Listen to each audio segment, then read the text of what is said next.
Nongeye kubaha ikaze inshuti bakunzi ba Peloton TV aho muherereye ku isi hose nkuko mumaze kubimenyera tubagezaho breaking news, amakuru mashya aba akimara gusohoka mu ijoro ryashize rishyira tariki 26 Leta z'Ubumwe za Amerika zashyize hanze itangazo rihuriweho ry'impande zombi. Ngira ngo murabizi ko hashize iminsi tubabwira ko hari inama ikomeye cyane iri kubera i Washington DC yongeye guhuza impande z'u Rwanda na Repubulika Iharanira Demokarasi ya Kongo kugira ngo barebe ko ibibazo by'umutekano basaza bwa Repubulika ya Demokarasi ya Kongo byakemuka, ibibazo by'umutekano w'u Rwanda biciye mu gusenya FDLR byakemuka, ndetse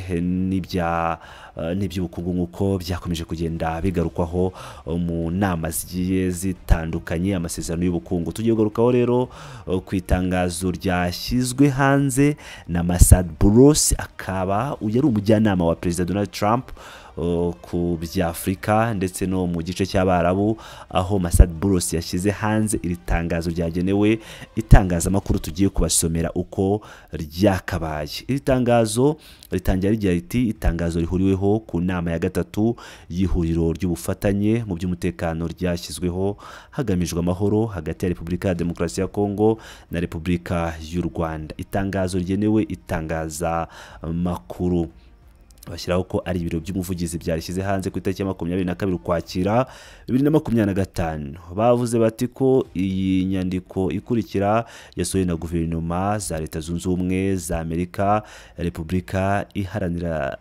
Demokarasi ya Kongo, Repubulika y'u Rwanda, Leta ya Katari ndetse na Komisiyo y'Umuryango wa Afurika Yunze Ubumwe ku bw'inama ya gatatu y'ihuriro ry'ubufatanye mu by'umutekano Joint Security Coordination Mechanism GSCM habereye cyangwa iyi nama yabereye i Washington DC muri iki cyumweru. Uko iyi nyandiko itangira ku itariki ya 21 kugeza ku ya 22 Ukwakira 2025, intumwa za Repubulika ya Demokarasi ya Kongo RDC n'iza Repubulika y'u Rwanda hamwe n'intumwa za Leta Zunze Ubumwe za Amerika, Leta ya Katari ndetse n'iza Komisiyo y'Umuryango wa Afurika Yunze Ubumwe bateraniye mu nama ya gatatu y'ihuriro ry'ubufatanye mu by'umutekano GSCM i Washington DC, hagamijwe gutera intambwe mu gushyira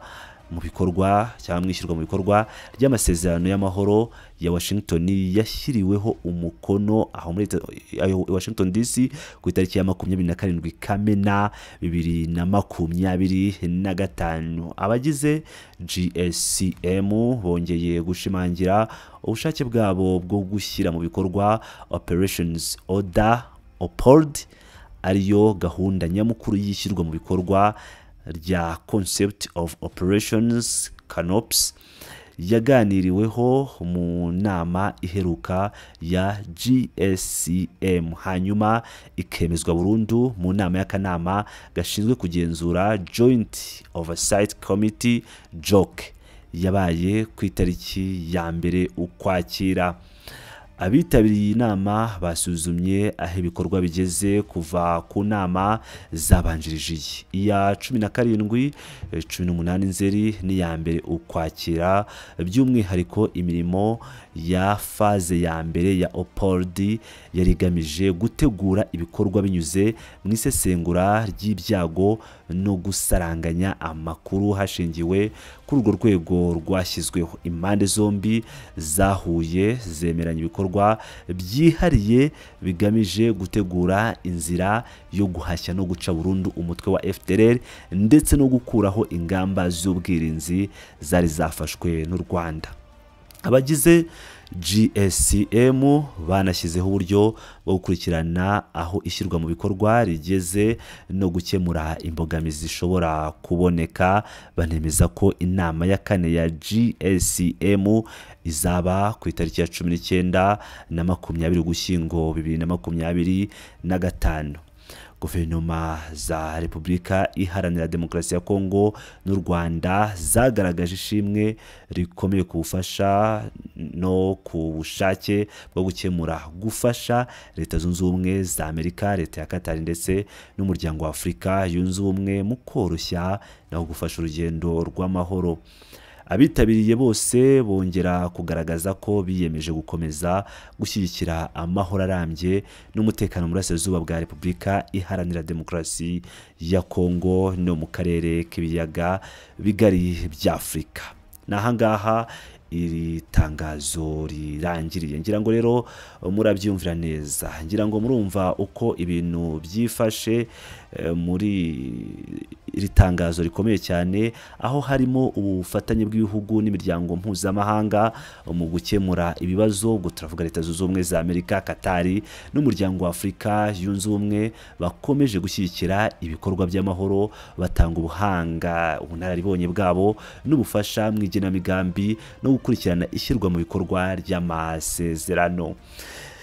Izi nama zikaba nk'uko twabibonye zifite intego nyamukuru ariyo guhagarika ibikorwa by'imitwe yitwaje intwaro cyane cyane FDLR no gushyiraho umutekano usesuye ku baturage. Ibi bikaba bizatuma habaho ituze mu karere kandi bifashe mu kubaka amahoro arambye. Nk'uko mwabyiyumviye rero, ibi icyo byazatanga hari ugushyira mu bikorwa iyi OPOLD twagarutseho,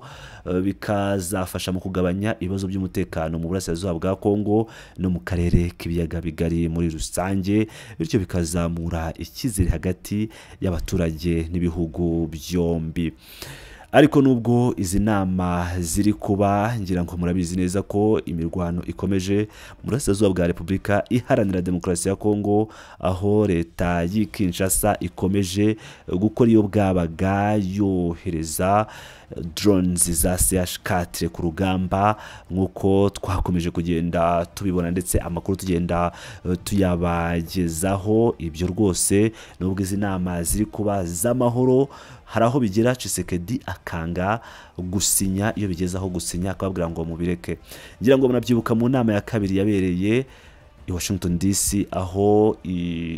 delegation ya Repubulika ya Demokarasi ya Kongo ya Kinshasa ndetse na delegation y'u Rwanda bari bagiye gushyira umukono ku masezerano y'ubufatanye mu bukungu. Icyabaye nuko Tshisekedi yatanze oda yuko badashyira umukono ku masezerano nk'uko byatangajwe na Tshisekedi ubwe, Patrick Meya ndetse n'abandi ba officials bakomeye cyane muri Repubulika Iharanira Demokarasi ya Kongo batangaje ko batazigera bashyira umukono kuri aya masezerano mu gihe u Rwanda rutazaba rwakwiye nibura kimwe cya kabiri cy'ingabo zarwo mu burasirazuba bwa Repubulika Iharanira Demokarasi ya Kongo, ibintu u Rwanda ruhora ruhakana. Ubwo rero nubwo Leta Zunze Ubumwe za Amerika ziri gushyiramo imbaraga zose, na Katari ndetse na Afurika Yunze Ubumwe bakaba bari gushyira imbaraga muri ibi bintu, reka dutegereze tumenye niba koko hari icyo bizatanga, hari ubufasha bizagira, uburyo bitanga abaturage bo mu burasirazuba bwa Repubulika ya Demokarasi ya Kongo bakagira umutekano uhoraho, Abatutsi ndetse n'abandi bose b'abarwandofone bahunze ubwicanyi bakorerwaga muri Repubulika ya Demokarasi ya Kongo, by'umwihariko n'intera hamwe izo FDLR ziri gushyirwa ku murongo w'imbere mu kuba zarandurwa, babe basubira mu gihugu cyabo, babeho mu buzima busesuye kandi bagira iterambere nk'abandi bene gihugu ba Repubulika Iharanira Demokarasi ya Kongo ku butaka bwabo karande. Ndabashimiye cyane bakunzi ba Pilot News TV, nk'ibisanzwe mukomeze mwane nanjye, ndakomeza kugenda bagezaho amakuru agiye atandukanye mu buryo busesuye kandi butohoje, amakuru mashyashya utasanga ahandi. Ndabakunda cyane, muraba agaciro.